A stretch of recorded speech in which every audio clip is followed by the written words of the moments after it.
Let me ask you a question. What do you get when you mix a crowd of excited My Little Pony fans, a 36,000 foot ballroom, and expensive sound equipment? BronyPalooza tells us exactly what, and how if it weren't for the convention staff stepping in, it could have ended a lot worse.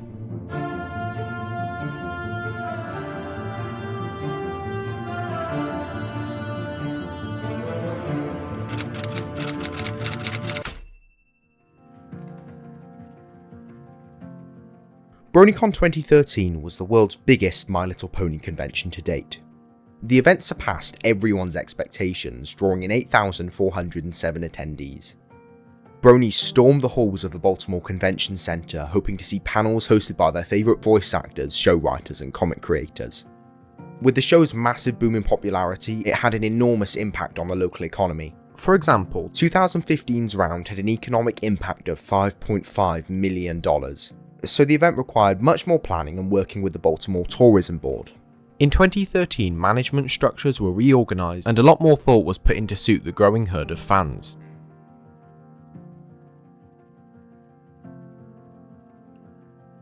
BronyPalooza was a rave organised on Friday and Saturday. Conventions had given these a shot in the past, with mixed reception.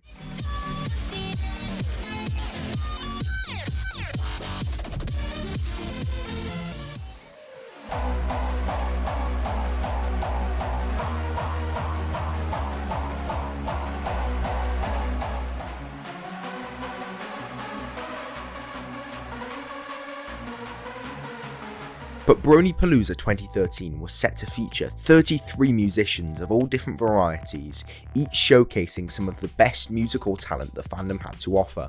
2013's Rave was going to bring the Baltimore Convention Center to its knees, more literally than you'd think. BP 2013 spawned the Please Don't Jump meme, which is now a bit of a fandom relic. Information about it online is scarce, with only a few tweets and DeviantArt posts proving it ever existed, but I vaguely remembered it and was reminded after hearing it referenced at a convention myself. Scouring the internet, I found a few vlogs from a YouTuber named LittleshyFiM. Alright, and so today starts what I'm going to call day 0 of BronyCon, because it technically doesn't start until tomorrow, but we're heading out today. And here is the vehicle we are taking. So this is definitely going to make for an interesting trip. Okay, say something. Hi. We're the worst vloggers. We're the worst vloggers. We're the worst vloggers in the world. Happy birthday. Oh, beautiful cake. BDP. Let's go.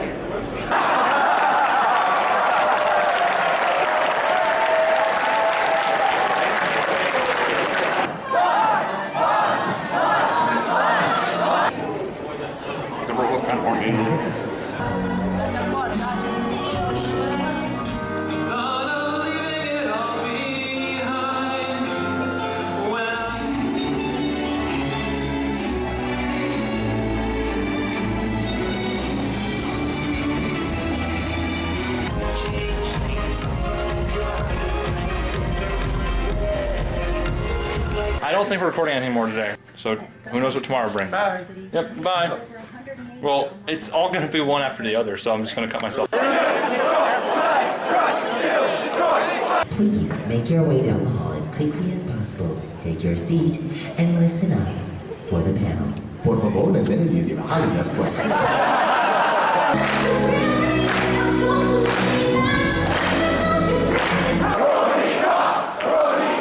The vlogs were interesting, but they didn't uncover any new information. At this point I was kinda stumped. Hours of scrolling through Reddit posts, internet archives and YouTube videos, and I only had a rough idea of what happened at BronyPalooza 2013.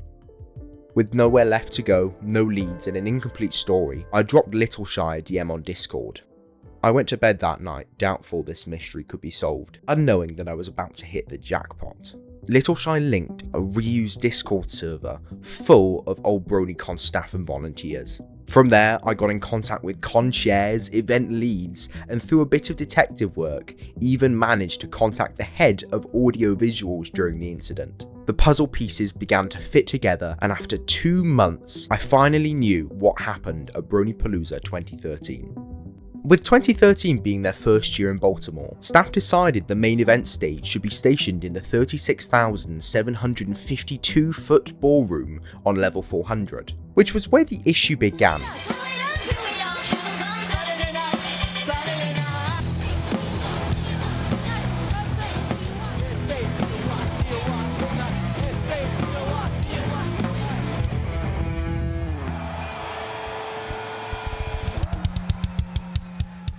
The ballroom itself was designed to comfortably fit just over 4,000 people, which, given the number of attendees, led to a ridiculously long line to get in.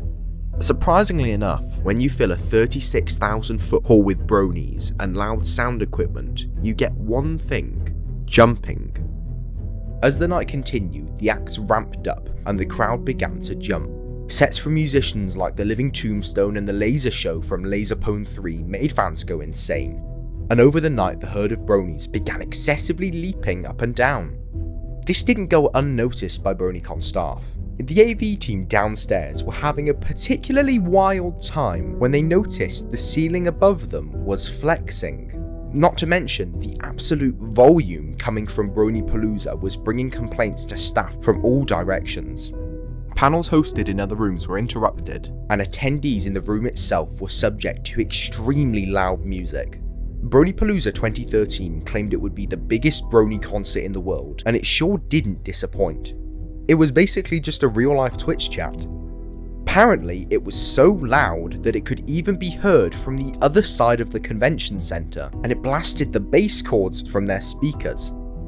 It was so wild, in fact, that a nearby earthquake seismometer measured a 1.6 on the Richter scale, which posed an unexpected danger to congoers.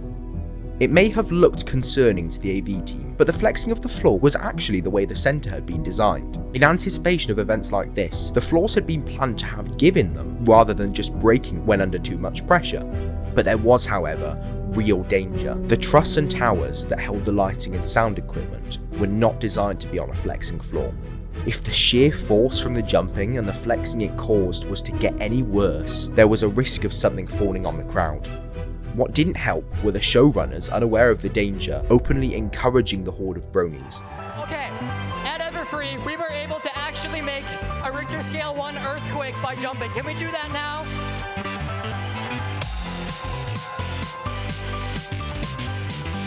I want every single one of you from the front to the back to jump. Come on, come on.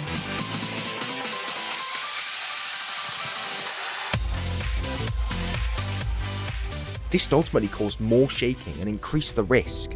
Luckily, the speakers would have had safety cables attached, minimizing the risk if they did fall. It was obviously quickly picked up by staff. With some quick discussion and thinking, the crowd was asked to stop jumping, otherwise, and I quote, "the speakers would crush them to death." Woo! Ladies and gentlemen, one more time! I got a bit of an announcement. What? We were jumping so hard that the beam is about to break. So we need to calm it down a little tiny bit, all right?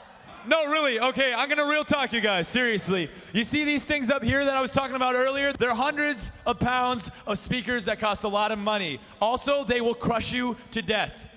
So don't jump if you want to live, I'm not joking. These things are shaking like a foot at a time. Congratulations, you've succeeded in almost destroying all of this equipment. However, unfortunately, we need you to stop, so thank you. They immediately did, reasonably so, but they had to be reminded multiple times.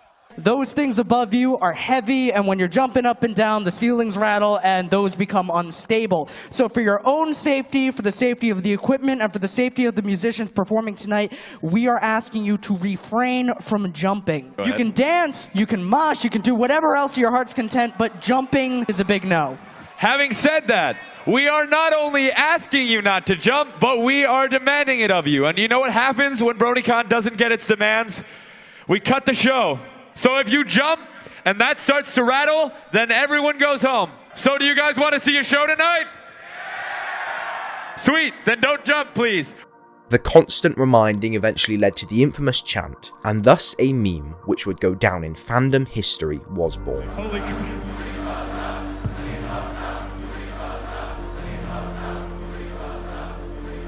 The following day the volume was halved, and the strict no jumping ban continued for the remainder of the weekend. The concert was permanently moved to floor 100 the next year, presumably because of the number of complaints from attendees and safety concerns, giving future audiences full jumping privileges. After spending months researching into this, I have to say, the BronyCon staff handled the situation very well. The incident itself wasn't really preventable because the room wasn't over capacity, and when it happened, the chair's security and AV teams dealt with it very quickly. And thanks to the precautions put in place, an accident which could have harmed many attendees was avoided. The safety cables massively decreased the risk to attendees.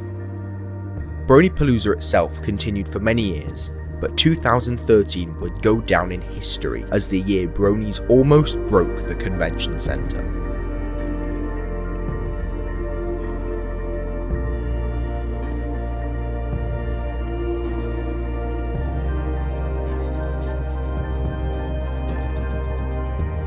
I never had the chance to attend BronyCon, even though I've been in the fandom for 9 years. I think I walked into this project thinking I was going to uncover some big conspiracy, but instead I got a better insight into what it was like. I'm sad that the convention is over, but I'm so glad it happened. BronyCon meant so much to so many people. It had its hiccups, as all conventions do, but it forged friendships, and still massively impacts the Brony community. In the words of Imjoshdean, one of BronyCon's chairs, BronyPalooza 2013 was truly something you just had to be there to really experience.